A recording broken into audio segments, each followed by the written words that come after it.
بسم اللہ الرحمن الرحیم.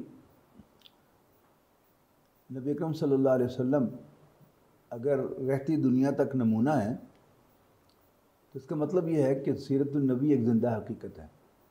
ٹھیک ہے. یعنی کوئی بھی شخص اس زمین پر اگر کچھ اچیو کرنا چاہتا ہے، کوئی بڑا کام کرنا چاہتا ہے، تو اس کو کیا لائن آف ایکشن اختیار کرنی پڑے گی، وہ آپ کو نبی اکرم صلی اللہ علیہ وسلم کی زندگی سے مل جاتی ہے. ٹھیک. یعنی اللہ تعالیٰ نے پلان کیا کہ نبی اکرم صلی اللہ علیہ وسلم کو اس دنیا میں یتیم بچے کی حیثیت سے لے کر آیا. ٹھیک ہے. اس کی پلاننگ تھی نا. ہاں جی بالکل. یعنی کوئی یہ نہ کہے کہ ان کو تو پریولیج تھی. گولڈن سپون اور سلور سپون ملا تھا. یعنی جو لوئسٹ لیول ہے وہاں سے آپ کو شروع کر کے آپ کو اللہ تعالیٰ نے پورے عرب کا حکمران بنایا. ٹھیک. اور رہتی دنیا تک ان کا نام کو زندہ کیا. یہ سب کچھ کن حالات سے ہو کر گزرا، آپ کی ابتدائی زندگی کو دیکھیں، اس کو اللہ تعالیٰ نے کیسے بہتر کیا. پھر نبوت کے آغاز کے بعد، وحی کے آغاز کے بعد جو ظلم کے پہاڑ ٹوٹے نبی اکرم صلی اللہ علیہ وسلم پر، اور پھر ابو طالب کے اس دنیا سے چلے جانے کے بعد ابو لہب کو خاندان کا سربراہ بنوایا، اور اس کے ذریعے سے اللہ تعالیٰ نے رسول اللہ صلی اللہ علیہ وسلم کو خاندان بنو ہاشم سے نکلوایا. آپ نکلے نہیں، نکلوایا. اللہ اللہ تعالیٰ نے نکلوایا. یعنی یہ بنیادی تھیم جو ہے وہ یہ ہے کہ ہمارا ایمان ہے کہ زمین پر ایک پتا بھی اللہ کی اجازت کے بغیر نہیں ہلتا. ٹھیک. جب ہم کہتے ہیں نا کہ اوہو آپ کے والد کا انتقال تو آپ کی پیدائش سے پہلے ہو گیا، تو ایک اور سینیریو بنتا ہے. جب آپ کہتے ہیں اللہ نے آپ کے والد کو آپ کی پیدائش سے پہلے بلا لیا، ایک اور چیز بنتی ہے. یعنی یہ ہمارا ایمان ہے، اس کو جتنا ہم یاد رکھیں اتنا کم ہے. ٹھیک. کہ اس کائنات میں کوئی حادثہ پیش نہیں آتا. یہ سب یعنی اللہ تعالیٰ کی ایک پلاننگ ہے، اللہ تعالیٰ کی پلاننگ اور اس کی قدرت کے تحت ہوتا. اور سر پھر ہم یہ کہہ سکتے ہیں کہ جس طرح بھی آپ نے ذکر کیا کہ آپ صلی اللہ علیہ وسلم کا دنیا میں آنا بطور یتیم، پھر 6 سال کی عمر میں آپ صلی اللہ علیہ وسلم کی والدہ کی ڈیتھ، پھر دادا جو کہ جن کی کسٹڈی میں آپ تھے 8 سال کی عمر میں ان کی ڈیتھ، پھر خاص وقت پہ جا کے تب ابو طالب جو ہیں ان کی ڈیتھ. اس کو پھر آپ سمجھتے ہیں یہ خاص اللہ تعالیٰ کی ایک پلاننگ کا سرکل تھا؟ بالکل پلاننگ تھی. ٹھیک. یعنی ایسے ہی حالات کسی بھی انسان کو دنیا میں پیش آ سکتے ہیں. ٹھیک. لیکن سبق کیا ہے؟ Don't give up. Keep trying. یعنی اپنے موقع پر قائم رہو. یعنی وہ بات کہ جو سورۃ العصر میں کہی گئی ہے، والعصر ان الانسان لفی خسر، زمانے کی قسم ہے کہ انسان گھاٹے میں ہے، سوائے ان لوگوں کے جو ایمان لائیں. ایمان ہے کیا؟ حق بات سامنے آئے تو انسان اس کو تسلیم کر لے کہ یہ حق ہے. پھر عمل صالح کیا ہے؟ اکارڈنگلی اپنے آپ کو مولڈ کرے. اور تواسب الحق کیا ہے؟ پھر ڈنکے کی چوٹ اس حق کا اعلان کرے اور دوسروں کو بھی اس کی دعوت دے. اور پھر خود بھی ثابت قدم رہے اور دوسروں کو بھی ثابت قدم رہنے کی دعوت دے. جب ہم ایمان، عمل صالح، تواسب الحق کو ہم دینی اصطلاحات میں لے جاتے ہیں تو پھر وہ بالکل مضمون بدل جاتا ہے. ایک سمپل مکی صورت ہے ابتدا میں کہ نہ نماز تھی، نہ روزہ تھا، نہ حج تھا، نہ زکوٰۃ تھا. تو عمل صالح کیا ہے؟ یعنی وہ حق بات جو اس کے سامنے آئی ہے اس کے مطابق اپنے آپ کو مولڈ کرنا. بالکل ٹھیک ہے. جو چیز چھوڑنی پڑے چھوڑنا، جو اختیار کرنی پڑے وہ کرنا. یہ عمل صالح ہے. اور پھر اسی کی تلقین. یہاں پر دینی اصطلاحات آپ نہ لے کے آئیں، دعوت دین نہ لے کے آئیں. حق، جو بات بھی حق ہو اس کا اعلان کرنا، لوگوں کو اس کو ماننے کی دعوت دینا، خود بھی ثابت قدم رہنا اور پھر صبر بھی کرنا، یعنی ثابت قدم رہنے کی تلقین کرنا. یہ سمپل سا میسج ہے سورۃ العصر کا، بالکل ٹھیک. which applies everywhere. بالکل ٹھیک.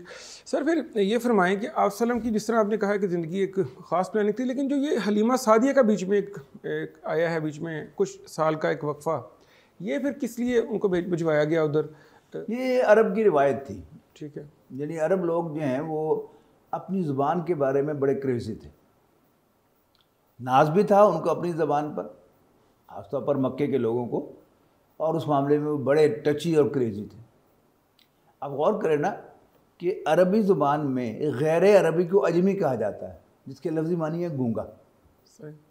یعنی اہل زبان تو ہم ہی ہیں، باقی سب تو گونگے ہیں.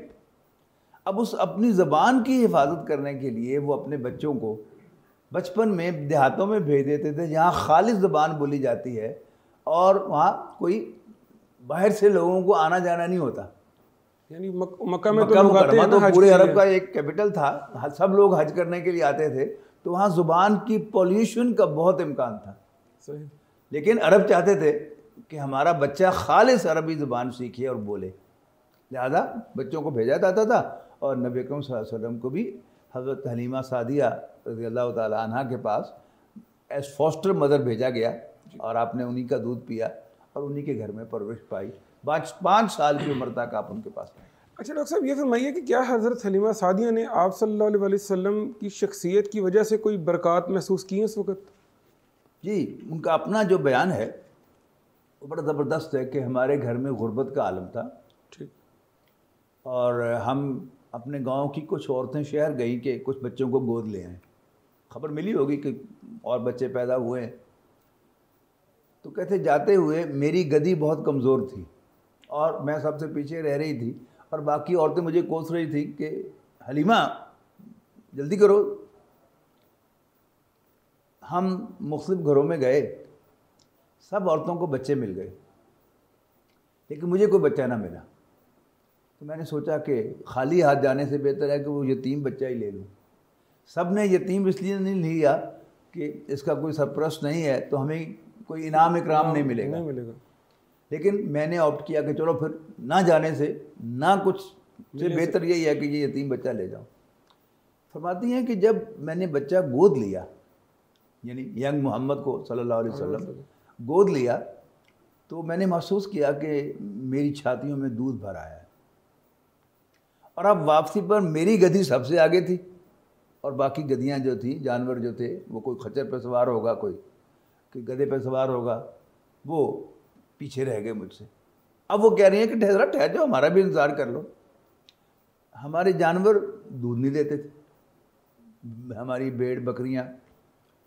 لیکن جب میں گھر پہنچی تو بکریوں نے دودھ دینا شروع کر دیا.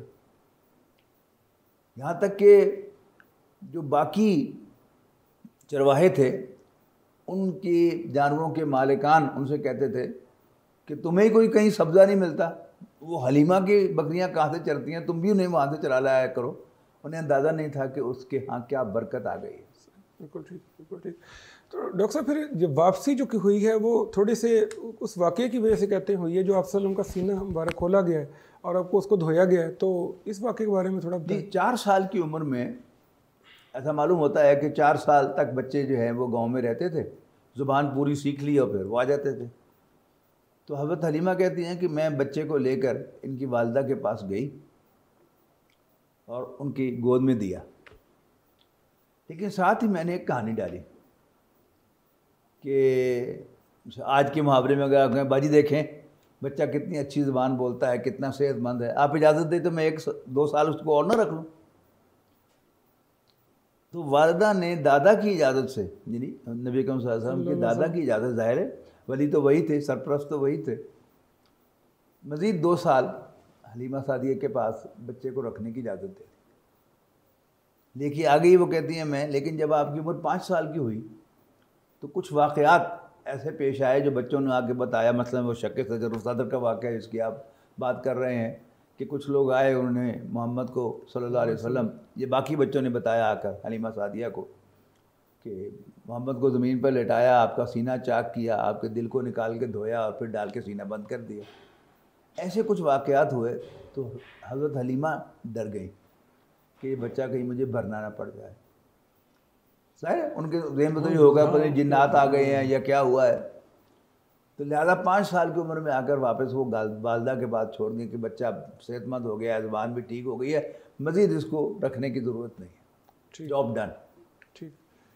اور سر پھر یہ فرمائیں کہ ظاہری بات ہے پھر 1 سال والدہ کے ساتھ گزرا، پھر ان کی ڈیتھ ہو گئی، پھر اسی طرح 2 سال، اس کے بارے میں تھوڑا بتائیں. جو مطلب اس کو بھی آپ اللہ تعالیٰ کی پلاننگ سمجھیں کہ اللہ تعالیٰ یہ چاہتا تھا کہ نبی اکرم صلی اللہ علیہ وسلم ایک یتیم بچہ جس کا باپ بھی نہ ہو اور ماں بھی نہ ہو اس جگہ پر آ جائیں. زیادہ 6 سال کی عمر میں والدہ کو لے لیا. پھر دادا کے دل میں بڑی غیر معمولی محبت تھی, 8 سال کی عمر میں دادا کو بھی لے لیا. صحیح. اس کے بعد ابو طالب خاندان کا سربراہ بنا. یعنی ناظرین کے لیے یہ چیز بڑی دلچسپی کی باعث ہوگی کہ یہ خاندان کیا چیز ہے اور خاندان کا سربراہ کیا چیز ہے. خاص طور پر ہمارے جو ناظرین شہر میں پیدا ہوئے, شہر میں پلے بڑے, دے ہیو نو آئیڈیا کہ یہ خاندان کیا ہوتا ہے. اس لیے کہ شہر میں آپ پر کوئی مصیبت آ جائے تو آپ کا سگا بھائی بھی آپ کو نہیں پوچھتا. صحیح. لیکن دیہات میں آپ کے پیچھے پورا خاندان ہوتا ہے. ٹھیک. شہر یعنی دیہات میں اصل آئیڈینٹی خاندان ہے. یعنی آپ کسی دوست کے ساتھ اس کے گاؤں میں جائیں اور کوئی ایکس وائی زی گزر رہا ہوتا, آپ پوچھیں یہ کون ہے, تو پہلے اس کا خاندان بتائے گا, یہ راجپوتاں ہے, یہ رائیاں دا ہے, یہ پٹھانا دا ہے. ٹھیک ہے, یہ اصل آئیڈینٹی ہے. اور اگر کسی پر کوئی مصیبت آ جائے, یعنی کوئی آدمی پکڑا گیا ہے, تو اس کا پورا خاندان تھانے پہنچے گا اس کے پیچھے. ٹھیک ہے, یہ ہے خاندانی نظام. اور اس میں جو سربراہ ہوتا ہے خاندان کا, فیصلہ اس کا چلتا ہے. آج بھی آپ دیکھتے ہیں کہ جو روایتی خاندان ہیں ان میں جب کوئی بڑا فوت ہوتا ہے تو کسی اور شخص کی دستار بندی ہوتی ہے. بالکل. اب وہ خاندان کا سربراہ قرار پاتا ہے, جبکہ شہری زندگی میں اس کا کوئی تصور نہیں. بالکل ٹھیک ہے. بالکل ٹھیک. اچھا ڈاکٹر صاحب یہ فرمائیں کہ نبوت سے پہلے بھی جب آپ صلی اللہ علیہ وسلم جوانی کے ایام میں آئے ہیں تو انسانیت کے لیے محسوس کرنا, ظلم کو دیکھنا, اس کا حل کوئی سوچنا, یہ آپ صلی اللہ علیہ وسلم کی زندگی سے شروع سے نظر آتا تھا. تو اس میں آپ کیا, آپ کے معمولات تھے, آپ کیسے اس چیز کو پھر نبوت سے پہلے کیسے ہینڈل کرتے تھے؟ نبی اکرم صلی اللہ علیہ وسلم کا اپنا ارشاد ہے کہ میں نے بڑے معمولی معاوضے پر فلاں گھرانے کے جانور چرائے ہیں. کہاں چرائے ہیں؟ فیصل آباد, لاہور میں نہیں, مکہ مکرمہ میں, جہاں نارملی ٹیمپریچر 50 سے اوپر چلا جاتا ہے. ہمارے یہاں تو کہیں 50 سال کے بعد ٹیمپریچر جاتا ہے تو خبر بنتی ہے جی 50 سال کے بعد ٹیمپریچر 50 ڈگری ہو گیا. ٹھیک ہے. وہاں معمول ہے. تو وہاں آپ نے بکریاں چرائیں, اور یہ ایک خاص اللہ تعالیٰ کی یہ بھی پلاننگ تھی. بالکل ٹھیک. آپ تھریڈ میل پہ سیر کرتے ہیں تو آپ کی جو ذہنی کیفیت ہے وہ اور ہے کہ ایک ہی جگہ ہے جہاں آپ چل رہے ہیں. آپ گلی میں نکل کر سیر کرتے ہیں تو آپ کو ہر لمحہ ایک نیا سین دیکھنے کو ملتا ہے.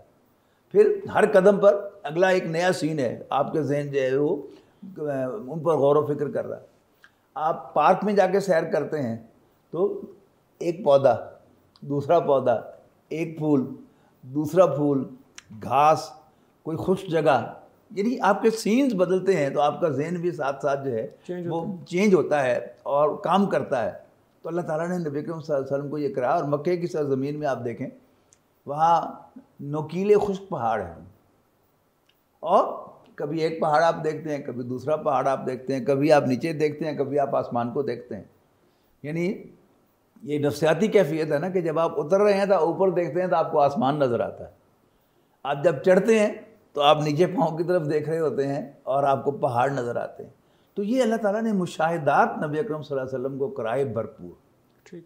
لیکن جب آپ وہ کام کر رہے تھے تو آپ نے خود فرمایا کہ معمولی معاوضہ, تو ظاہر ہے آپ کے پاس کوئی سرمایہ زائد نہیں تھا, یعنی پتہ نہیں اپنی جو 2 وقت کی روٹی ہے وہ کیسے کھاتے ہوں گے, لیکن آپ کے دل میں جو جذبہ تھا انسانی خدمت کا, آپ اس کو بروئے کار لاتے تھے اور اس کا اظہار کرتے تھے. آپ نے 2 ایسے کاموں کا انتخاب کیا جس میں خدمت تو تھی لیکن پیسہ نہیں تھا, پیسہ انوالو نہیں ہوتا تھا. ایک تھا یتیموں کی سرپرستی اور دوسرا بیواؤں کی خبر گیری. یتیم کی اصل ضرورت پیسہ نہیں ہے, پیار ہے. پیار ہے جو اگر اس کا باپ زندہ ہوتا تو جس طرح پیار سے اس کو گلے لگاتا اور جس طرح پیار سے اس کا منہ چومتا, وہ یتیم بچہ اس کا پیاسا ہے کہ کوئی مجھے ملے کہ جو میرے سر پہ ہاتھ رکھے, مجھے گلے لگائے, میرا منہ چومے. ٹھیک ہے جی, ٹھیک ہے. اس کی پیسہ نہیں لگتا. لہٰذا نبی اکرم صلی اللہ علیہ وسلم یہ کام کیا کرتے تھے کہ آپ یتیموں کے سر پر ہاتھ رکھتے تھے. یہ تو محاورہ ہے اردو زبان کا، سرپرستی، سر پہ ہاتھ رکھنا مراد کیا ہے؟ ان کو پیار دینا، ان کو محبت دینا۔ دوسرا، بیواؤں کی خبر گیری، یعنی آج کی بیوہ پر آپ قیاس نہ کیجئے جس کے بعد 2 گاڑیاں ہیں، اس پہ ایک لینڈ لائن فون ہے، 2 موبائل فون ہیں، کئی بینک اکاؤنٹ ہیں، کریڈٹ کارڈ بھی ہیں۔ آج سے 1500 سال پہلے کی بیوہ کا تصور کیجئے کہ اگر گاؤں کا یا محلے کا کوئی نوجوان ہر دوسرے چوتھے روز جا کے پوچھتا رہے، اماں جی کو کم ہوئے تو دسو، ہے نا خدمت، اس میں بھی پیسہ نہیں لگتا۔ ٹھیک، لیکن اندر ہی اندر سے آپ کو یہ احساس ضرور رہتا ہے کہ کدھر اماں میرے کو پیسے نہ مانگ لے، میرے پاس تو ہے نہیں۔ بچہ اپنی کسی ضرورت کا اظہار نہ کر دے کہ مجھے فلاں چیز لے دیں انکل، ٹھیک ہے نا؟ لہذا آپ کر بھی رہے تھے لیکن سیٹسفیکشن نہیں تھی۔ پھر حضرت خدیجہ رضی اللہ تعالیٰ عنہ سے آپ کا نکاح ہوا۔ اس پر کوئی سوال کرنا ہے تو آپ بنا لیں۔ سر میں اس سے پہلے آپ نے جو جوانی کی عمر میں تجارت کی ہے، جو کہ آپ کی حضرت خدیجہ کی طرف جس طرح ہم آ رہے ہیں، یہ بھی اس میں سے ایک وجوہات میں سے ایک تھی۔ بطور تاجر آپ کی شخصیت باقی تاجروں سے کیسے مختلف تھی؟ جی، ہمارے سیرت نگاروں نے خاص طور پر جو سیرت اسکول میں پڑھائی جاتی ہے ہمیں، اس میں لفظ تاجر استعمال کیا گیا کہ آپ نے تجارت شروع کی، لیکن یہ ایکسپریشن درست نہیں ہے۔ ٹھیک ہے، اس لیے کہ آپ کے پاس تو سرمایہ نہیں تھا۔ تاجر کے پاس تو سرمایہ ہوتا ہے، آپ بزنس سیلز مین تھے، تجارت کے پیشے سے وابستہ ہوئے تھے۔ جب آپ بڑے ہوئے، 18-19 سال کی عمر ہوئی، تو پھر آپ کے چچا نے آپ کو تجارت کے پیشے سے وابستہ کیا۔ اس پیشے میں آنے کے بعد نبی اکرم صلی اللہ علیہ وسلم بہت جلد مکہ میں مشہور ہو گئے کہ ہاشمیوں کا یہ نوجوان محمد بن عبداللہ صلی اللہ علیہ وسلم عجیب سیلز مین ہے، اپنے مال کا نقص پہلے بتا دیتا ہے بیچنے سے، اور سودا بیچنے کے لیے بھی جھوٹ نہیں بولتا۔ لہذا آپ کو 2 ٹائٹل مل گئے مکے میں کہ یہ صادق یعنی سچا، اور امین یعنی کھرا ہے، ٹرسٹ وردی ہے۔ امین کے معنی ٹرسٹ وردی، ٹھیک، دھوکہ نہیں دیتا۔ جب یہ خبر پھیل گئی پورے مکے میں، تو ادھر مکہ مکرمہ میں ایک خاتون تھی خدیجہ بنت خویلد رضی اللہ تعالیٰ عنہ۔ یہ مکے کی سب سے مالدار خاتون تھی، 2 دفعہ کی بیوہ تھی۔ یہ دونوں چیزیں نوٹ کرنے کی جی جی، کہ richest woman of the town, اور 2 دفعہ وڈو ہو چکی تھی۔ اب یہ بھی اپنا مال دوسروں کو دے کر بھیجتی تھی۔ جب انہوں نے محمد بن عبداللہ کی ریپیوٹ سنی صلی اللہ علیہ وسلم، تو انہیں بلا بھیجا اور کہا کہ آپ میرا مال لے کے جائیں، میں آپ کو باقیوں سے 2 کمیشن دوں گی۔ نبی اکرم صلی اللہ علیہ وسلم نے اپنے چچا سے مشورہ کرنے کے بعد یہ آفر قبول کی، اور حضرت خدیجہ کا مال لے کر آپ گئے۔ حضرت خدیجہ نے ساتھ اپنا ایک بھتیجا اور اپنا ایک غلام جس کا نام میسرہ تھا اسے بھی بھیجا، اور کہا کہ تم نے اس کے معاملے میں دخل نہیں دینا، صرف آبزرو کرنا ہے اور مجھے بتانا ہے۔ ٹھیک، جب واپس آئے تو اس سفر میں آپ کو بہت فائدہ ہوا، مالی اعتبار سے منافع ہوا، اور آ کر آپ نے پائی پائی کا حساب دیا۔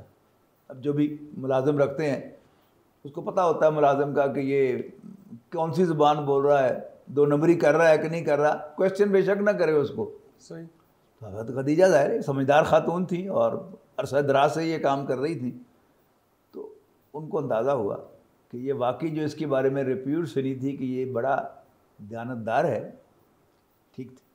سر یہ تو ہو گیا۔ اب کاروبار میں انہوں نے ان کو جج کیا، شادی تک یہ بات پھر کیسے آئی؟ حضرت خدیجہ نے کیسے یہ فیصلہ کیا کہ وہ آپ صلی اللہ علیہ وسلم سے شادی کریں گے؟ نبی اکرم صلی اللہ علیہ وسلم کو فارغ کرنے کے بعد آپ نے اپنے غلام میسرہ کو بلایا، ہمیں تم بتاؤ کہ تم نے اس شخص میں کیا پایا، کیا دیکھا؟ اس نے کہا میڈم سچا اور دیانتدار تو ہم نے پہلے ہی سن رکھا تھا، لیکن یہ شخص اس سے بہت آگے ہے، ٹھیک، اخلاق میں، کردار میں، معاملہ فہمی میں، ڈیسیژن میکنگ میں اس کا جواب نہیں ہے۔ ٹھیک، اور کاروبار میں decision making is very important, کہ آپ نے کس چیز کا کاروبار کرنا ہے، کہاں سے مال خریدنا ہے اور کب خریدنا ہے، کہاں بیچنا ہے اور کب بیچنا ہے، یہ 5-6 ڈیسیژن ہیں۔ اگر آپ ٹھیک کرتے ہیں تو آپ کو اللہ تعالیٰ نفع دیتا ہے، اور اگر آپ یہاں کو غلطی کرتے ہیں تو اکثر و بیشتر آپ نقصان آسان ہوتا ہے. ہوتا ہے. تو اس پر حضرت خدیجہ نے میسرہ نامی غلام کو آزاد کر دیا ٹھیک. اور ٹھان لی کہ میں محمد سے شادی کروں گی صلی اللہ علیہ وسلم. صلی اللہ علیہ وسلم. تو انہوں نے اپنی سہیلیوں سے مشورہ کیا. سہیلیوں نے کہا کہ کرو، ہمیں کیوں پوچھ رہی ہو؟ تو انہوں نے کہا کہ جی میں اس لیے پوچھ رہی ہوں کہ میں پیغام کیسے بھیجوں. ظاہر واٹس ایپ تو تھا نہیں کہ وہ نبی کریم صلی اللہ علیہ وسلم کو میسج کر دیتی. ٹھیک. تو آپ کی ایک سہیلی تھی نفیسہ نام کی، اس نے کہا کہ یہ میں پیغام تمہارا میں پہنچا دوں گی. تو نبی کریم صلی اللہ علیہ وسلم طواف کر کے نکل رہے تھے، ذہن میں لائیے نا حجر اسود سے آپ نکلتے ہیں مقام ابراہیم کی طرف، تو سامنے سے آئی. اس نے کہا محمد تم نے شادی نہیں کرنی صلی اللہ علیہ وسلم. صلی اللہ علیہ وسلم. تو آپ نے فرمایا کہ بھائی میں غریب آدمی ہوں، مجھ سے شادی کون عورت کرے گی؟ یہ آپ کو خیال کیوں آیا؟ اس کی بھی ایک ہسٹری ہے کہ ایک شریف بچہ جو فلرٹنگ نہ کرتا ہو، عورتوں میں زیادہ دلچسپی نہ لیتا ہو، جب بڑا ہوتا ہے تو شادی کا خیال تو اس کو آتا ہے نا. تو اس کے سامنے کون سی آپشنز ہوتی ہیں؟ اپنی کزنز بالکل ٹھیک. جن کو بچپن سے اس نے دیکھا ہے، ان کے ساتھ کھیلا ہوا ہے. تو نبی اکرم صلی اللہ علیہ وسلم کی نظر جو ہے اپنی چچا کی بیٹی ام ہانی کی طرف گئی. ابو طالب کی بیٹی، حضرت علی کی بڑی بہن رضی اللہ تعالیٰ عنہ، وہ بھی بعد میں ایمان لائیں، لیکن چچا نے وہ رشتہ نہیں دیا. اب حضور صلی اللہ علیہ وسلم کے ذہن میں ہے کہ کیونکہ میں غریب آدمی ہوں اس لیے مجھے چچا نے رشتہ نہیں دیا.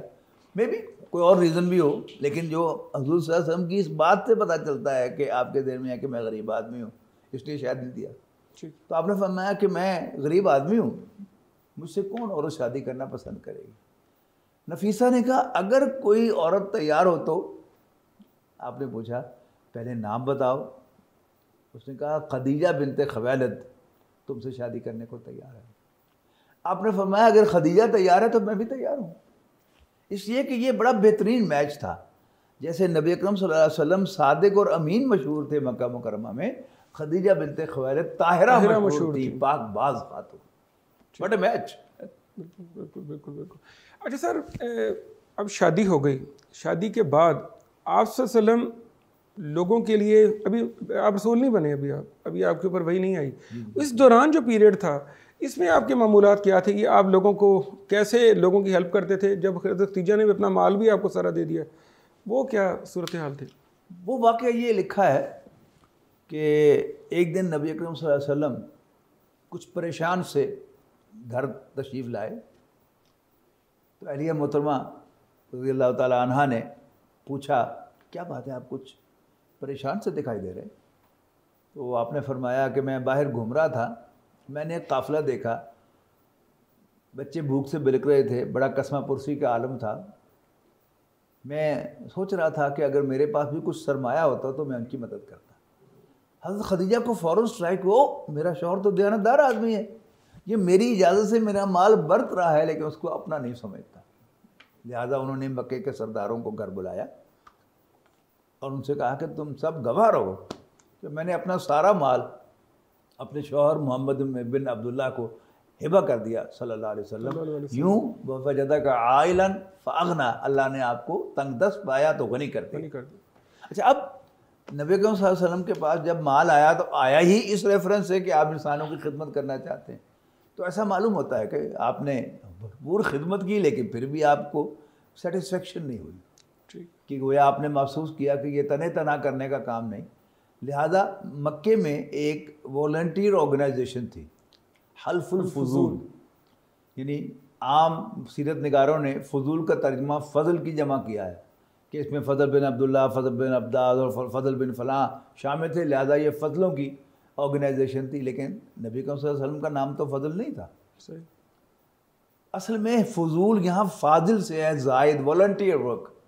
یعنی ایک آپ کا بزنس ہوتا ہے، آپ کی جاب ہوتی ہے، لیکن اس کے ساتھ آپ کچھ والنٹیئر کم کرتے ہیں جو زائد ہوتا ہے. تو یہ ایک والنٹیئر آرگنائزیشن تھی جس کا مقصد کیا تھا؟ ہم بھوکوں کو کھانا کھلائیں گے، کوئی مدد کو پکارے گا تو ہم اس کی مدد کو پہنچیں گے اور ظالم کا ہاتھ روکیں گے.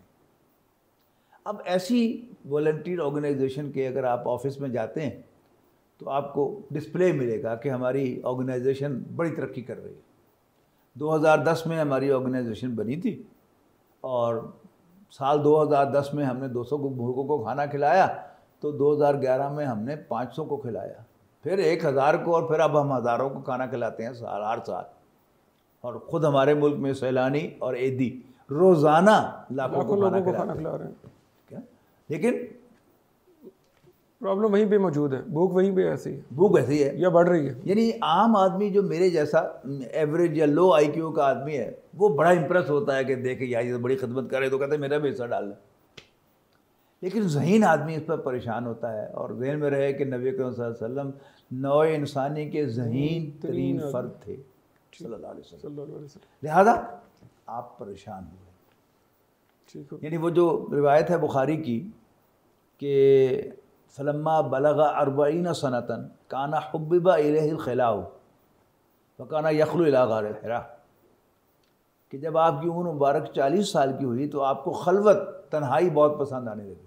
سر میں یہیں سے ایک سوال آپ سے پوچھنا چاہتا ہوں کہ غار حرا میں پھر آپ کی کیا عبادت تھی؟ کیونکہ اس وقت تو آپ اللہ کے رسول نہیں تھے، ابھی اس کا آپ کے اوپر وحی نہیں آئی تھی. وہاں پھر آپ کے معمولات کیا تھے، کیا کرتے تھے؟ یعنی وہی اسی تو بتا رہا ہوں نا آپ کی تفصیل، کہ آپ کو خلوت پسند آنے لگی اور آپ غار حرا میں تشریف لے جاتے اور وہاں پر خلوت اختیار فرماتے. میرے سامنے ایک سوال ہے، آپ کے ذہن میں نہیں آیا، میرے سامنے اس پر بہت بڑا سوال ہے.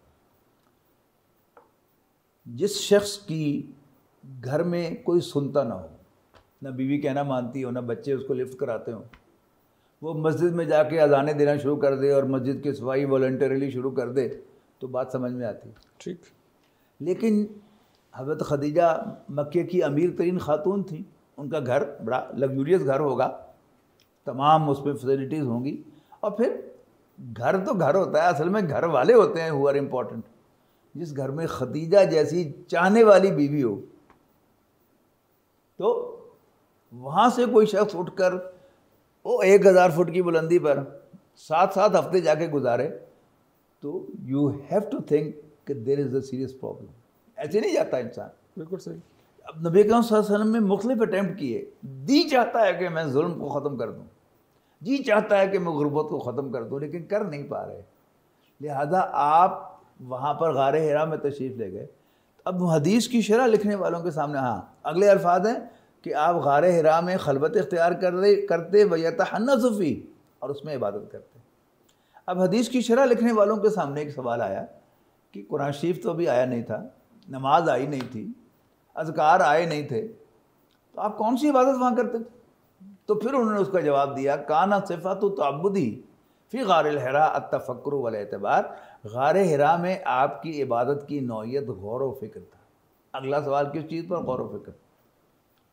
میں نے عرض کیا نا کہ بعض لوگوں نے تو کہا کہ اس کائنات پر غور و فکر، یہ کس نے بنائی، کیسے بنائی، جبکہ قرآن مجید کا ہر طالب علم جانتا ہے کہ قرآن مجید میں تو یہ بات بار بار آئی ہے کہ ان سے اگر تم پوچھو بتاؤ بھلا اس کائنات کو کس نے پیدا کیا، من خلق السماوات والارض لیقولن اللہ، تو لازماً کہیں گے اللہ نے پیدا کیا ہے. یہ تو مکے کا ہر کافر، ہر مشرک جانتا تھا کہ خالق کائنات اللہ تعالیٰ ہے، تو حضور صلی اللہ علیہ وسلم کو پیسے پتہ نہیں تھا. لیکن اگر آپ کی وہ 40 سالہ زندگی کو ٹریس کریں تو جس چیز کے بارے میں آپ فکر مند تھے وہ کون تھی؟ کہ how can I help mankind, میں انسان کے کیسے کام آ سکتا ہوں. بالکل ٹھیک. اس پر آپ غور و فکر کر رہے تھے. بالکل ٹھیک. ڈاکٹر صاحب یہ فرمائیں کہ آپ صلی اللہ علیہ وسلم کو جب اب رسول بنا دیا گیا تو آپ نے مکہ کے لوگوں کو جب دعوت دی ہے تو مخالفت کیوں آئی ہے اس کے اوپر؟ جس طرح ابھی آپ نے کہا کہ اللہ کا تو وہ اللہ مانتے تھے، تو پھر مخالفت کس چیز کی آئی ہے؟ جی اس میں ایک پروگرام جس کا عنوان تھا رب ہمارا، اس میں یہ عرض کر چکے ہیں کہ نبی اکرم صلی اللہ علیہ وسلم نے ایک انقلابی پیغام لوگوں کے سامنے رکھ دیا، اقرا بسم ربک الذی خلق، پڑھ اپنے اس رب کے نام سے جس نے پیدا کیا. تو پیدا کرنے والا تو اس کو مانتے تھے لیکن رب وہ اپنے سرداروں کو کہتے تھے. تو اب پہلی ہی آیت کے اندر سرداروں کے نیچے سے اللہ تعالیٰ نے وہ کرسی کھینچ دی، یہ میری کرسی ہے، تم مخدوم رہو، خدمت لے سکتے ہو ان سے، لیکن ان کا رب میں ہوں. یعنی وہ رب پہ جھگڑا پہلا جھگڑا تو یہ ہوا. دوسرا، سردار کو کوئی دوسرا سردار کہ جو ڈومینیٹ کرے وہ کبھی پسند نہیں ہوتا. اب اللہ کا رسول ہونے کا مطلب کیا ہے؟ کہ ہمارے مالک کا نمائندہ. ہاں جی. جیسے ہی از ڈومینیٹنگ، وہ کبھی قبول کرنے کو تیار نہیں.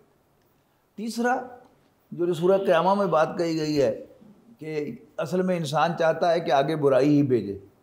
یہ جو حرام خوری کی عادت ہوتی ہے، بدکاری کی لت ہوتی ہے، یہ انسان کبھی چھوڑنے کو تیار نہیں ہوتا. لہذا آخرت کے تصور کو بھی وہ تسلیم کرنے کو تیار نہیں تھے کہ ہماری بھی کوئی اکاؤنٹیبلٹی ہوگی. وی آر لارڈز، بالکل صحیح. ہم ارباب ہیں، ہمیں کون پوچھ سکتا ہے. لیکن آخرت کا تصور کیا تھا کہ یو آر اکاؤنٹیبل، یہ ایکسیپٹیبل نہیں تھا. بالکل ٹھیک ہے سر. پھر یہاں پہ ایک چیز کی وضاحت کریں کہ آپ صلی اللہ علیہ وسلم، اب ان کے سرداروں کو اب خاندانی نظام تھا، جب ان کو وہ چیلنج کر رہے ہیں تو وہاں پھر حضرت جو ابو طالب ہیں ان کا کردار پھر اس معاملے میں کیا رہا کہ اتنی مخالفت آ گئی ہے تو لوگ تو آپ کی جان کے دشمن ہو گئے ہیں، تو ان کا پھر کردار کیسا تھا یہاں؟ اس کا تعلق اصل خاندانی نظام کے ساتھ ہے. صحیح. یعنی خاندانی نظام جس کو میں نے ابتدا میں عرض کیا ہے دیہاتوں میں ہے، اور جب کوئی راجپوت پکڑا جاتا ہے تو سارے راجپوت اس کے پیچھے ہیں، جاٹ پکڑا جاتا ہے تو جاٹ اس کے پیچھے ہیں، رائی پکڑا جاتا ہے تو رائی اس کے پیچھے ہیں، پٹھان پکڑا جاتا ہے تو پٹھان اس کے پیچھے ہیں. اصل میں خاندان کا کردار یہی ہے، اور خاندان کے سربراہ کی اصل یہ ذمہ داری ہے کہ وہ اپنے خاندان کے تمام پیدا ہونے والے بچوں کی حفاظت کرے، ان کا باپ بن کر. ابو طالب نے یہ کردار آئیڈیلی نبھایا.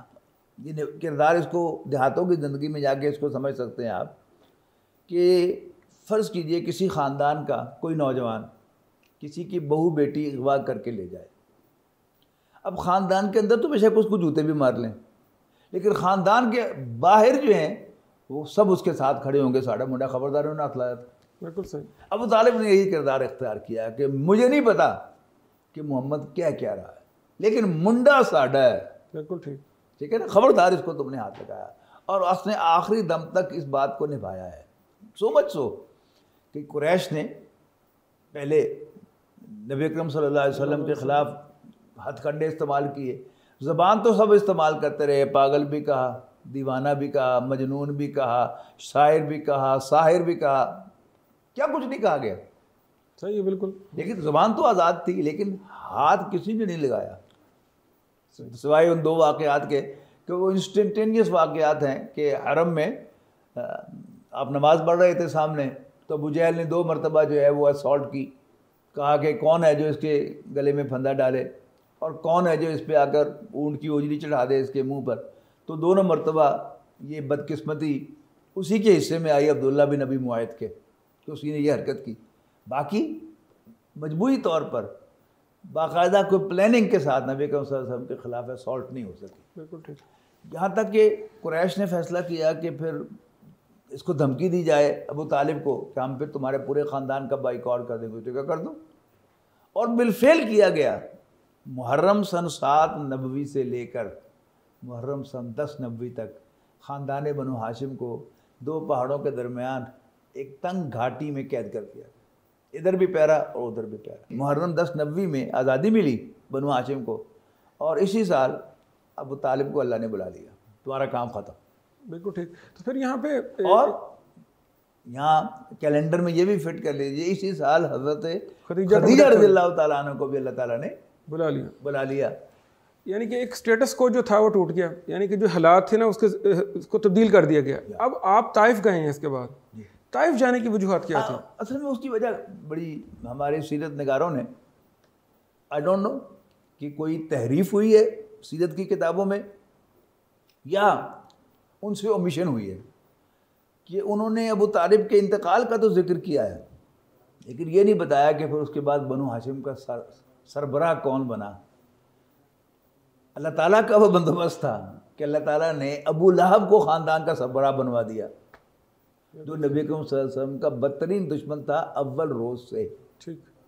اور اس نے آ کر قریش کا وہ مطالبہ پورا کر دیا کہ محمد صلی اللہ علیہ وسلم کو خاندان بنو ہاشم سے نکال دیا.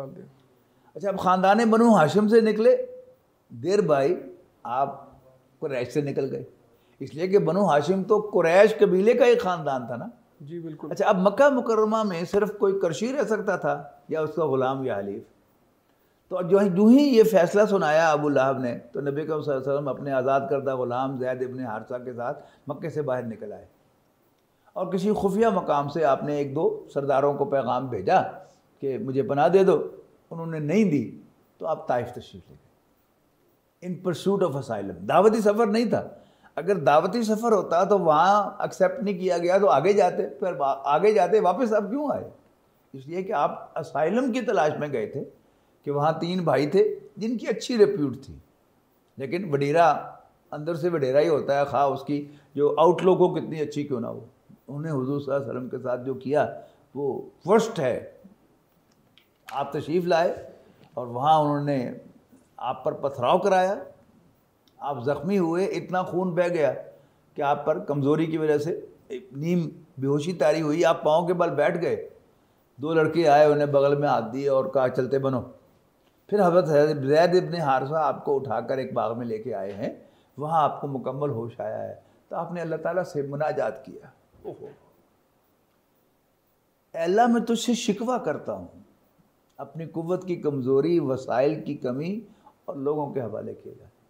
اے اللہ مجھے ٹاسک بہت بڑا دے دیا. وہ ٹاسک کیا تھا؟ یعنی سورہ مدثر میں کیا دیا گیا تھا کہ اپنے رب کو بڑا کرو. ٹھیک، ایک ٹاسک بڑا دے دیا لیکن مجھے اکارڈنگلی وسائل نہیں دیے، قوت نہیں دی. اے اللہ مجھے کس کے حوالے کر دیا ہے؟ ام الی بعید یتجہمنی ام الی عدو من لگتا امری. ایک ایسے بیگانے کے حوالے کر دیا ہے جو مجھ سے روڈلی پیش آتا ہے، اور ایک ایسے دشمن کے حوالے کر دیا ہے جس کو تو نے اختیار بھی دے دیا مجھ پر. بالکل ٹھیک ہے، بالکل ٹھیک ہے. اللہ تعالیٰ کو یعنی نبی اکرم صلی اللہ علیہ وسلم سے بڑھ کر یہ کسے یقین ہوگا کہ اگر اللہ تعالیٰ ان کو طاقت نہ دیتا تو میرا بال بھی بیکا نہ کر سکتے، کچھ بھی نہ کر سکتے. اور سر پھر یہ جو واقعہ معراج ہے، بات مکمل سن لیجئے، ناظرین کی دلچسپی کی ہوگی. لیکن چونکہ یہ شکوہ عبد السمیع کا شکوہ نہیں تھا یا سہیل ریاض کا شکوہ نہیں تھا، اللہ کے رسول کا شکوہ تھا. ساتھ ہی فرمایا ان لم یکن علی غضبک فلا ابالی. اللہ کا تو مجھ سے ناراض نہیں ہے پھر مجھے کوئی پرواہ نہیں. بالکل ٹھیک ہے. اچھا پھر یہ واقعہ معراج جو سا ہے اس کی ٹائمنگ، یعنی طائف کے واقعے کی اس پتھراؤ کے بعد آپ کو واقعہ معراج یعنی اللہ تعالیٰ نے آپ کو آسمانوں پر بلایا ہے، اس کے بارے میں آپ کیا کہیں گے، اس کی ٹائمنگ کے بارے میں؟ جی میرا ذاتی خیال، جس کی کوئی حیثیت نہیں ہے، لیکن میں الحمدللہ ہر بات پر غور و فکر کرتا ہوں. کوشچن جو آتے ہیں میرے ذہن میں ان پر غور کرتا ہوں. یعنی میرے خیال کے مطابق بڑا ایونٹ پہلی وہی تھی کہ آپ کو آسمانوں پہ بلایا جاتا، پنڈال سجا ہوتا، فرشتے قطار اندر قطار بیٹھے ہوتے، نام پکارا جاتا محمد بن عبداللہ بن عبد المطلب صلی اللہ علیہ وسلم. آپ تالیوں کی گونج میں اسٹیج پر تشریف لے جاتے اور آپ کو پہلی وہی پیش کی جاتی. ٹھیک ہے، اللہ تعالیٰ کو مجھ سے پوچھنے کی ضرورت نہیں، اسے خوب پتہ ہے کب کوئی کام کیسے اور کہاں کرنا ہے. اب جو بلایا، اس پر پھر اگلا سوال ہے میرا، یہاں کیا خاص بات تھی کہ اب بلایا؟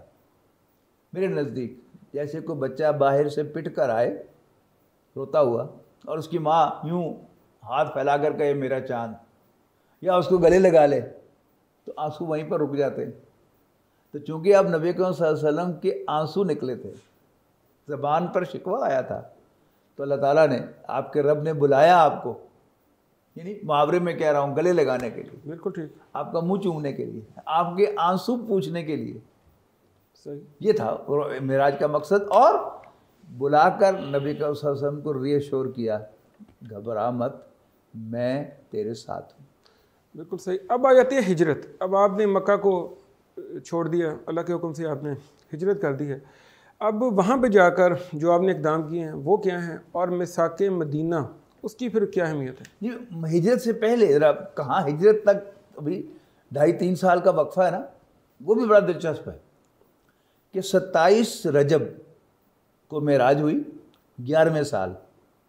رجب کا تو اینڈ ہو گیا، اس کے بعد شعبان، رمضان، شوال، ذوالقعدہ اور 5واں مہینہ ذی الحج کا ہے. جی میں نے عرض کیا نا، پورا ٹریس کیجئے کہ اللہ تعالیٰ نے ابو طالب کو اٹھایا، اللہ تعالیٰ نے ابو لہب کو سربراہ بنوایا، اللہ تعالیٰ نے اس کے ذریعے سے حضور صلی اللہ علیہ وسلم کو خاندان بنو ہاشم سے نکالا، یعنی بالکل بند گلی میں لا کے کھڑا کر دیا. اس کے بعد پھر خود کھڑکی کھولی، وہ مدینے کی کھڑکی ہے کہ نبوت کے 11ویں سال ذوالحج میں نبی اکرم صلی اللہ علیہ وسلم نے منی میں رات کے اندھیرے کے اندر مدینے سے آئے ہوئے 5 افراد سے 6 افراد سے ملاقات کی اور ان سے اپنا تعارف کروایا ہوا. انہوں نے ایک دوسرے سے کہا ہے یہ تو وہی معلوم ہوتے ہیں جن کا ذکر یہودی کیا کرتے تھے، آؤ ان سے پہلے ہم ان پر ایمان لے آئے۔ وہ حضور صلی اللہ علیہ وسلم پر ایمان لے آئے۔ ٹھیک، واپس جا کر انہوں نے مین ٹو مین آگے اس دعوت کو پھیلایا۔ لہٰذا اگلے سال 12 افراد آئے اور نبی اکرم صلی اللہ علیہ وسلم سے ایک بیعت کی، ہم شرک نہیں کریں گے، چوری نہیں کریں گے، بدکاری نہیں کریں گے، یہ نہیں کریں گے، وہ نہیں کریں گے، اور اچھی باتوں میں ہم آپ کی نافرمانی نہیں کریں گے۔ اور ساتھ ہی ایک ریکویسٹ کی انہوں نے نبی اکرم صلی اللہ علیہ وسلم سے، ہم آپ سے بہت دور ہیں، روز روز ہمارے لیے آپ کی خدمت میں حاضر ہونا ممکن نہیں، آپ ایسا کر سکتے ہیں کہ ہمیں کوئی پڑھانے والا، کوئی مدرس قرآن عطا کر دیں جو ہم ساتھ لے جائیں اور وہ ہمیں وہاں بیٹھے ہوئے قرآن پڑھاتا رہے۔ نبی اکرم صلی اللہ علیہ وسلم نے اس کام کے لیے حضرت مصعب بن عمیر کا انتخاب کیا، بعد میں حضرت خباب کو بھی بھیج دیا رضی اللہ تعالیٰ عنہما۔ اب انہوں نے 1 سال قرآن پڑھایا، لیکن میں کہتا ہوں کہ پڑھایا نہیں، شاید گھوٹ کے پلایا تھا۔ ابھی جو خاندانوں کا میں نے تعارف کرایا نا کہ راجپوت، پٹھان، جاٹ، ڈوگر، ارائیں، شیخ، ان خاندانوں کے اپنے کیریکٹرز ہیں۔ پہلے آپ کو کہا تھا نا سورۃ حجرات میں تعارف کے لیے، وہ تعارف کیا ہے کہ یہ لاکے خاندان سے ہے اور یہ دھیمے خاندان سے ہے، یہ کاروباری ہے، یہ کسان ہے۔ جب غزوہ بدر کا آغاز ہوا تو عتبہ بن ربیعہ سب سے پہلے میدان میں آیا اپنے بھائی اور بیٹے کو لے کر، اور دعوت دیا ہو مقابلے میں، تو 3 انصاری صحابی نکل کے سامنے آ گئے، اس نے کہا تعارف کرواؤ، انہوں نے تعارف کروایا، وہ چیخا محمد صلی اللہ علیہ وسلم، ان کسانوں سے لڑا کر ہماری بےزتی نہ کرو، ہماری ٹکر کے لوگ نکالو۔ لیکن غور کیجیے گا، وہی کسان جن کے بارے میں عتبہ دانے دے رہا تھا، 1 سال قرآن مجید جب ان کے اندر گیا، بقول علامہ اقبال چوں بجاں در رفت جہاں دیگر شود، کہ جب یہ قرآن کسی شخص کے اندر داخل ہو جائے تو وہ شخص بدل جاتا ہے، جہاں جو دیگر شد جہاں دیگر شود، جب وہ شخص بدلتا ہے تو اس کے لیے پورے جہان کا ورلڈ ویو بدل جاتا ہے۔ جیسے ایک میز ہے نا، آپ کو اس کے اس اینگل سے دیکھیں تو اور ہے، یعنی یہ اسٹوڈیو کی مثال لے لیں کہ اس اینگل سے اور ہے، اس اینگل سے اور ہے، اس اینگل سے اور ہے، اس اینگل سے اور ہے، تو پورا جہان بدل جاتا ہے۔ پہلے جینے کو جی چاہتا ہے تو پھر مرنے کو جی چاہتا ہے۔ صحیح، یعنی وہ جو ڈرپوک قسم کے لوگ مانے جاتے تھے، سمجھے جاتے تھے کہ یہ کسان ہے، یہ کیا لڑنا جانے، وہ اتنے دلیر ہو گئے کہ انہوں نے عرب کے سرماؤں کے منہ میں ہاتھ ڈال دیا اور نبی اکرم صلی اللہ علیہ وسلم کو پناہ دے دی۔ تو 1 سال میں مدینے کے لوگ اتنے دلیر ہو گئے، کیونکہ قرآن اندر چلا گیا نا، کہ انہوں نے جو عرب کے سب سے بڑے بدماش قریش تھے ان کے منہ میں ہاتھ ڈال دیا اور ان کے سب سے بڑے دشمن کو پناہ دے دی۔ ٹھیک، تو اب نبی اکرم صلی اللہ علیہ وسلم اگلے سال جب یہ آئے مدینے کے لوگ حج کے موسم میں، یہ ساری باتیں حج میں ہو رہی ہیں، 11ویں سال کے حج میں، پھر 12ویں سال کے حج میں، اب یہ 13واں سال کا حج ہے۔ 75 افراد آئے جن میں 3 خواتین بھی تھیں، اور وہ آپ کے لیے بڑی زبردست پیشکش لے کے آئے، اللہ کے رسول آپ کے خاندان والوں نے آپ کو ڈس اون کر دیا ہے، آپ ہمارے پاس تشریف لے آئیں، ہم آپ کی اسی طرح حفاظت کریں گے جیسے اپنے خاندان میں پیدا ہونے والے بچوں کی حفاظت کرتے ہیں۔ گویا قریش نے نبی اکرم صلی اللہ علیہ وسلم کو ایڈاپٹ کرنے کی، متبنہ بنانے کی پیشکش کی، آپ نے اسے قبول کر لیا، اور پھر اس کے 2.5 مہینے کے بعد یعنی ذی الحج میں یہ معاہدہ ہوا۔ یہیں پر آپ نے پھر بیعت عقبہ ثانیہ لیے، پچھلے سال بیعت عقبہ اولیٰ تھی، یہاں آپ نے بیعت دی ہے کہ اگر تم میری جد و جہد میں مجھے اگر اسائلم دے رہے ہو تو اس کا مطلب ہے کہ تم میری جد و جہد میں شریک ہو رہے ہو، تو پہلے ڈسپلنڈ ہو جاؤ۔ یعنی ان 72 افراد کو 12 حصوں میں تقسیم کیا، 6 افراد ہر ایک میں، ان پر ایک نقیب مقرر کیا، اور پھر اس نقیب کی اطاعت کا حلف لیا۔ حضرت عبادہ ابن صامت رضی اللہ تعالیٰ عنہ فرماتے ہیں کہ ہم نے رسول اللہ صلی اللہ علیہ وسلم کے ہاتھ پر بیعت کی، علی السمع والطاعت، لسن اینڈ اوبے کی، سنیں گے اور مانیں گے، فی العسری والیسری، خواہ مشکل ہو یا آسانی، والمنشدی والمکرہی، طبیعت آمادہ ہو یا نہ ہو، وعلی اثرۃ علینا، خواہ ہم پر دوسروں کو ترجیح دی جائے۔ یہاں سے ثابت ہوتا ہے کہ یہ حضور صلی اللہ علیہ وسلم کی اطاعت کی بیعت نہیں، آپ کے مقرر کردہ جو نقبات ہیں ان کی اطاعت کی بیعت تھی۔ تو یہاں آپ نے وہ بیعت لے لی، اور پھر 2.5 مہینے کے بعد ربیع الاول میں آپ مدینہ منورہ منتقل ہو گئے.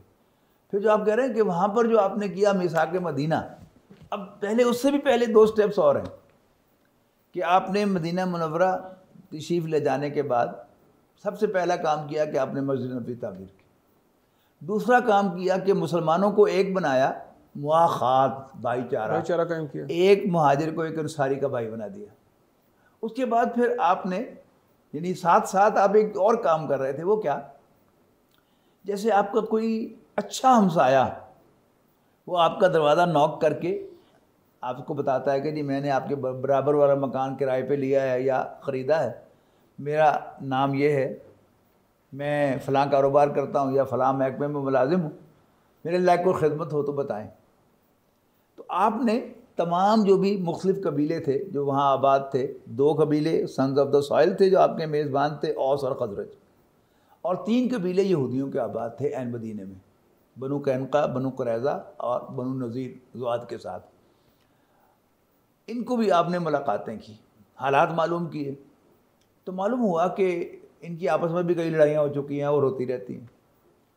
تو نبی کریم صلی اللہ علیہ وسلم نے پھر ایک ملاقات کا راؤنڈ لگایا اور کہا کہ یہ تم آپس میں لڑتے کیوں؟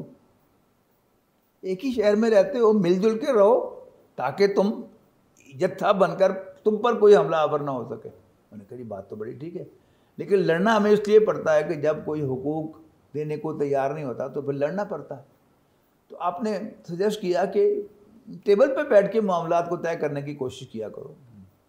اور انہوں نے کہا کہ اگر پھر بھی کوئی نہ مانے تو آپ نے کہا کہ کیا تم میں سے کوئی ایک آدمی بھی ایسا نہیں ہے کہ جس پر تمہیں اعتماد ہو کہ وہ زیادتی نہیں کرے گا، اس کی بات مان لو، فیصلہ اس کے ہاتھ میں دے دو. تو یہاں پر یہودیوں سے تاریخ کی سب سے بڑی غلطی ہو گئی کہ انہوں نے نبی اکرم صلی اللہ علیہ وسلم کو وہ مقام دے دیا کہ پھر ہمیں اعتماد تو آپ پر ہی ہے.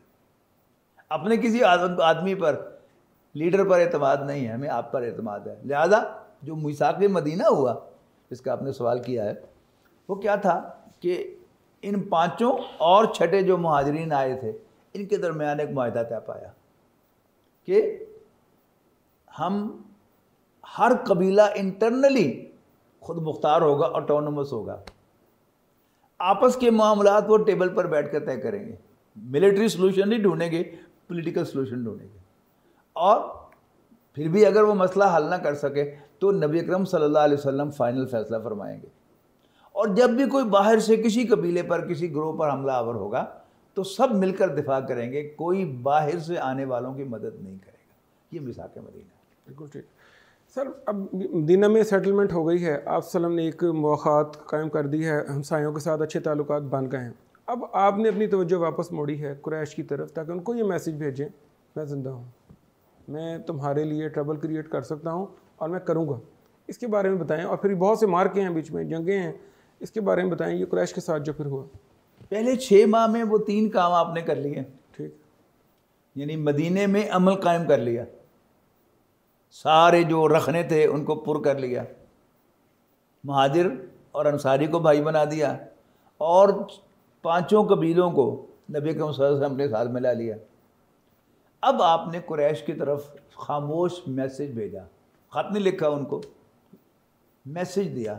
وہ کیسے دیا کہ آپ ربیع الاول میں مدینہ منورہ تشریف لائے، اس کے 6 ماہ کے بعد رمضان سن 1 ہجری میں، پہلے ساری کے رمضان میں، نبی اکرم صلی اللہ علیہ وسلم نے حضرت حمزہ بن عبد المطلب اپنے چچا کی سرکردگی میں ایک ملیٹنٹ فوجی دستہ تشکیل دیا، ان کو ایک جھنڈا عطا فرمایا اور انہیں بھیجا سفر پر.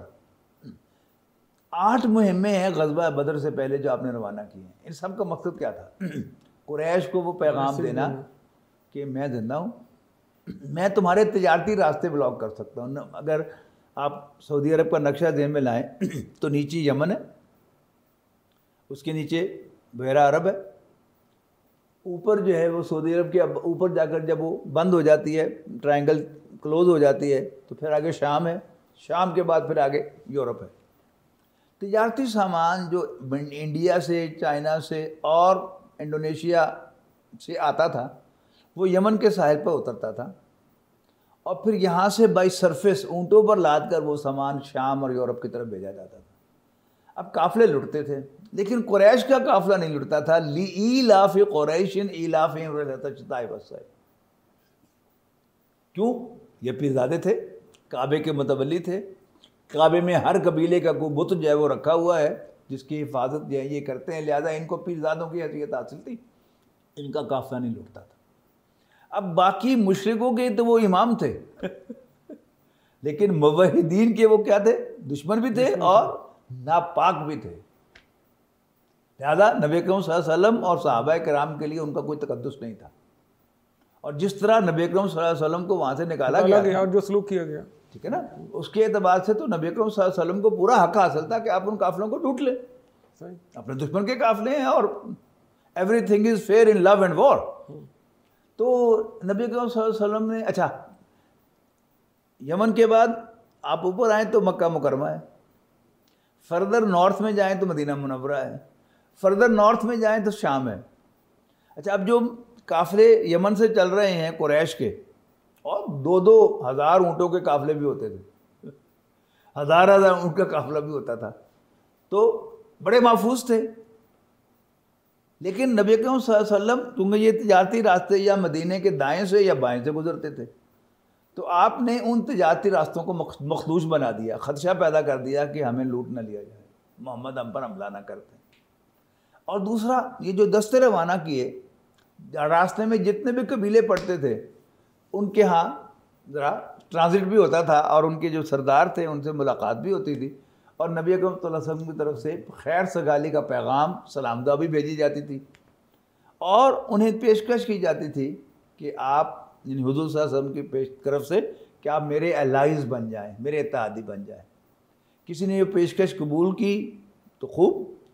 اکثر کیا ہوا، وہ کہتے ہیں کہ چونکہ آپ کی دشمنی قریش کے ساتھ ہے لہذا ہم قریش کو ناراض کرنا افورڈ نہیں کر سکتے. جیسے ماضی قریب تک آپ کو یاد ہے نا کہ Iran Pakistan India pipeline, gas pipeline جو ہے، امریکہ راضی نہیں تھا تو نہیں بچی. وہ نہیں بچ سکی. کیوں؟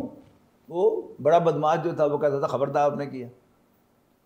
تو حالانکہ انڈیا بہت بڑا ملک، بہت بڑی پاور، لیکن وہ بڑے بدماش کے سامنے بول نہیں سکتا. تو نبی اکرم صلی اللہ علیہ وسلم کی پیشکش کو بہت سے قبائل نے یہ کہہ کر معذرت کی کہ چونکہ آپ کی دشمنی قریش کے ساتھ ہے لہذا ہم ان کو ناراض نہیں کر سکتے. تو آپ کی طرف سے دوسری پیشکش کی گئی کہ پھر تم نیوٹرل رہنے کا معاہدہ کر لو کہ اگر میری اور قریش کی جنگ ہوگی تم بیچ میں نہیں آؤ گے. اور یہ بھی ایک بہت بڑا آفینس تھا. یعنی اگر اس کو آپ ماڈرن ٹرمز میں لے کے آئیں تو نبی اکرم صلی اللہ علیہ وسلم نے قریش کو تھریٹ کیا کہ میں تمہاری معاشی ناکہ بندی کر سکتا ہوں اور تمہیں پولیٹیکلی آئسولیٹ کر سکتا ہوں. قریش بھی بیوقوف تو نہیں تھے، obviously نہیں تھے. دے ویری ویل انڈرسٹوڈ کہ اب محمد نے ہمیں چیلنج کر دیا ہے. بالکل ٹھیک. دیٹ از وائی کہ وہ 1,000 کا لشکر لے کر آئے اپنے خیال کے مطابق نبی اکرم صلی اللہ علیہ وسلم کی حیات طیبہ کا چراغ گل کرنے کے لیے اور مسلمانوں کی قوت کو ختم کرنے کے لیے. لیکن اللہ کا کچھ اور ہی منظور تھا. اللہ تعالیٰ نے نبی اکرم صلی اللہ علیہ وسلم کی غیر معمولی تائید کی، فتح ہو گئی، پورے عرب میں داغ بیٹھ گئے. پھر اگلے سال ہی 13 ماہ کے بعد یعنی دوسرے سال، ہجرت کے دوسرے سال رمضان میں غزوہ بدر ہوا، تو 3 ہجری کے شوال میں یعنی 13 ماہ کے بعد غزوہ احد ہوا. وہ اس کا ذرا واقعہ ناظرین کو خوب معلوم ہے، وہ ٹیکسٹ بک میں پڑھایا جاتا ہے ہمارے اسکول میں کہ اس میں انیشلی فتح ہو گئی، پھر صحابہ کرام کی تھوڑی سی مس انڈرسٹینڈنگ کی وجہ سے وہ فتح شکست میں بدل گئی. چوتھے سال میں کوئی بڑا مارکہ نہیں ہوا، لیکن چھوٹے چھوٹے مارکے تو بے شمار ہیں. آپ سیرت کی کوئی کتاب اٹھا کر دیکھیں تو آپ کو اندازہ ہوگا کہ ہر 10-15 دن کے بعد کوئی نہ کوئی مارکہ ہے، لیکن بڑی جنگ نہیں ہوئی. پھر سن 5 ہجری میں غزوہ خندق ہوا ہے. اب غزوہ خندق کیا تھا کہ قریش اپنے سارے الائز کو لے کر آئے. جیسے افغانستان پر امریکہ حملہ ہوا نیٹو کے ساتھ اپنے سارے الائز کے ساتھ، تو لے کے آگے اپنے خیال میں کہ اب ایک ہی دفعہ ونس فار آل یہ سارا کام کر کے آئیں. لیکن اللہ تعالیٰ کو کچھ اور منظور تھا. آگے دیکھا تو خندق تھی. اور پھر آپ کو اس کی لاجسٹک کا اندازہ لگائیں کہ 10,000 کی فوج کا روز کا کتنا خرچہ ہوتا ہوگا. لیکن وہ کیا، اور پھر 1 مہینے کے بعد اللہ کی مدد آئی. تیز آندھی آئی رات کو، اور مدینے میں خاصی ٹھنڈ ہوتی ہے سردیوں میں، اور جب تیز ہوا چلتی ہے تو ونڈ فیکٹر ایڈ ہوتا ہے تو 2-3 ڈگری اور گر جاتا ہے. پھر ان کے خیمے اڑ گئے, خیمے اڑے اور جو دیگیں لگی ہوئی تھیں وہ بھی الٹ گئیں اور خیموں کو آگ لگ گئی. صبح کی نماز تک میدان بالکل صاف ہو گیا. نبی کریم صلی اللہ علیہ وسلم نے فرما دیا کہ ابھی آخری بار تک دشمن ہم پہ چڑھ کے آیا تھا, اب تم پیش قدمی کرو گے.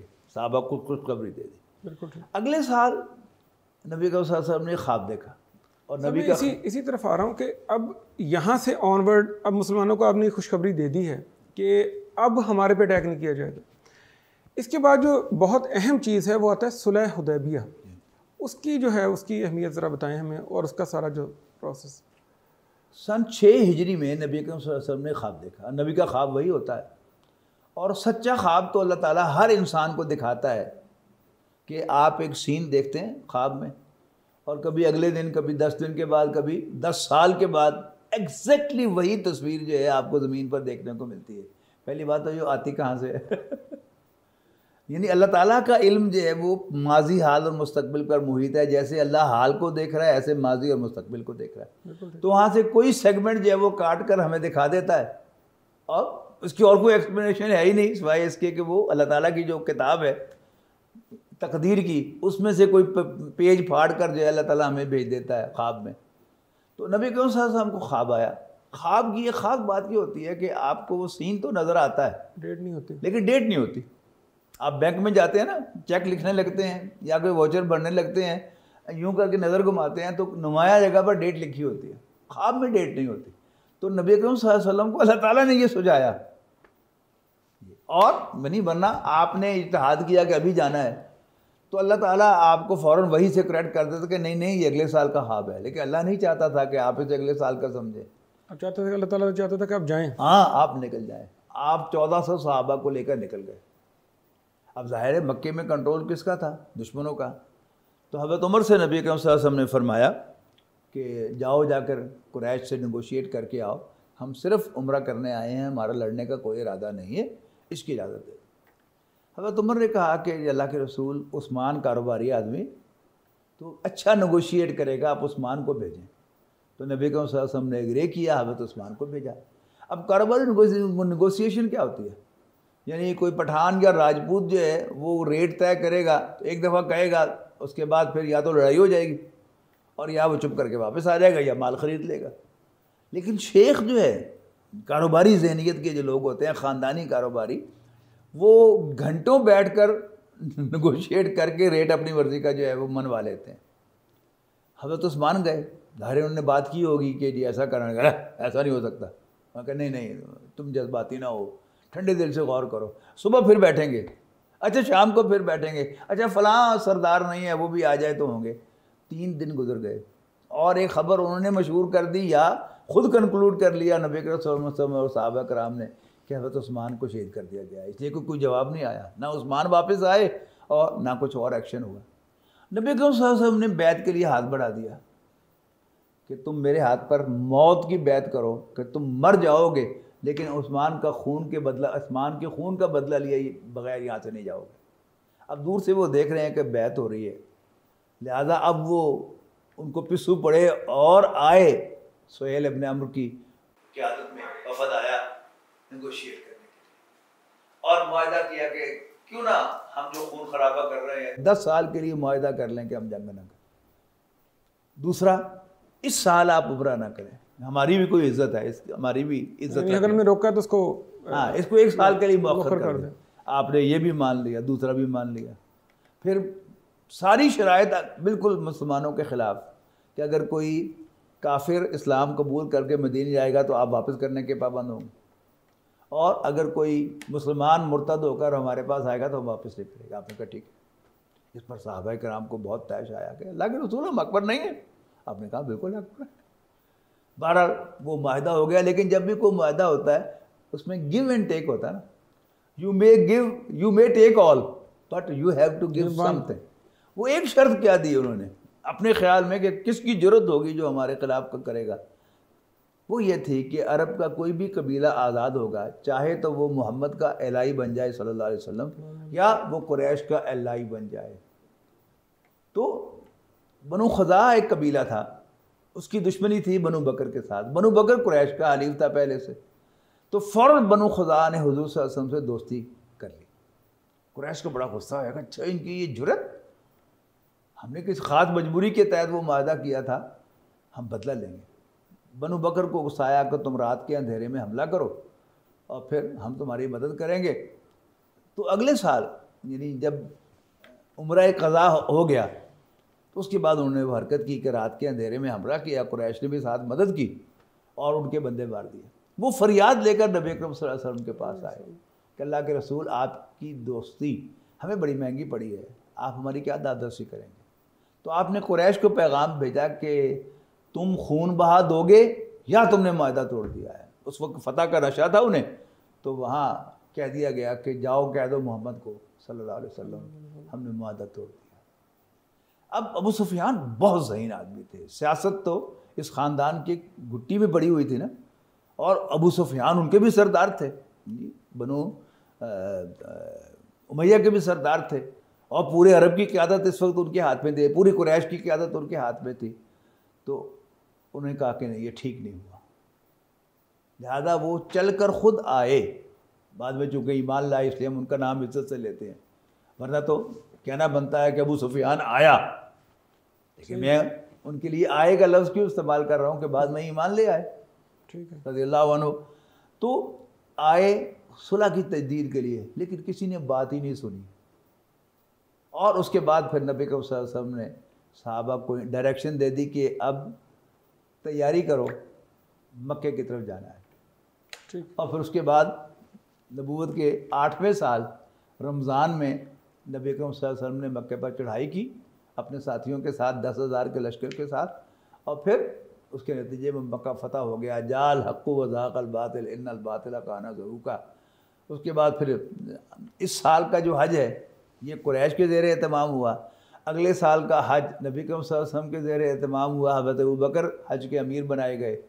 اور اگلے سال آخری حج ہے نبی اکرم صلی اللہ علیہ وسلم کا 10 ہجری میں, اور اس کے 2.5 مہینے کے بعد پھر ربیع الاول میں آپ کا وصال ہو گیا. یہ سیرت النبی ہے, تو یہ زندہ حقیقت ہے. آج بھی اگر کوئی شخص زمین پر کچھ اچیو کرنا چاہتا ہے تو اس کو پھر کالے پڑنے کی ضرورت نہیں ہے, جلد بازی نہیں. یعنی اس کو ایک پروسیس دیکھنا چاہیے کہ یہ ہو کہ ایک ترتیب سے آ کے ہوگا سارا کچھ. جیسے کاروباری معاملے میں ہمارے یہاں ایک محاورہ ہے نا کہ پہلا سال چٹی, دوسرا سال ہٹی, اور تیسرا سال کھٹی. یعنی جو خاندانی کاروباری ہیں وہ اس بات کو سمجھتے ہیں, لیکن ہم جیسے پروفیشنل جو ہیں جنہوں نے کبھی کاروبار نہیں کیا یا ملازمت پیشہ لوگ ہیں جن کو پہلے ہی مہینے کے اخیر میں تنخواہ مل جاتی ہے, ان کے لیے یہ قابل برداشت نہیں ہوتا. بالکل صحیح. تو اسٹریٹجی کیا ہے؟ صبر اور استقامت. کتنے سال صبر؟ 1 سال, 10 سال, 20 سال, 50 سال, 100 سال بھی کسی قوم کو صبر کرنا پڑ سکتا ہے, لیکن اگر وہ گیو اپ نہ کرے تو انشاءاللہ کامیابی اسی کو ہوتی ہے. بالکل ٹھیک. ڈاکٹر صاحب کا بہت شکریہ کہ آپ نے اس اہم موضوع پر ہماری رہنمائی کی, ہم آپ کے بہت شکر گزار ہیں. اس کے ساتھ ہی ناظرین ہمارے آج کے پروگرام کا وقت اب ختم ہوتا ہے. ناظرین جیسا کہ ڈاکٹر صاحب نے بہت تفصیل کے ساتھ بتایا کہ نبی کریم صلی اللہ علیہ وسلم کی زندگی ہمارے لیے ہر لحاظ سے ایک مکمل نمونہ ہے. آپ زندگی میں کوئی بھی کام کرنا چاہتے ہیں یا کوئی بھی مشن پورا کرنا چاہتے ہیں تو آپ صلی اللہ علیہ وسلم کی زندگی میں ہمارے لیے مکمل نمونہ موجود ہے. لیکن فرق صرف یہ ہے کہ ہمیں صبر کا دامن ہاتھ سے نہیں چھوڑنا ہوگا. ہمیں آپ صلی اللہ علیہ وسلم کی زندگی کے ایک ایک لمحے کو پڑھنا سمجھنا چاہیے اور اس پر عمل کرنا چاہیے کہ اگر ہم زندگی میں کوئی بڑا مقصد حاصل کرنا چاہتے ہیں. اپنے عزیز و کارو, اپنے دوستوں سب کا خیال رکھیے گا. اگلے پروگرام تک کے لیے اجازت. اللہ حافظ.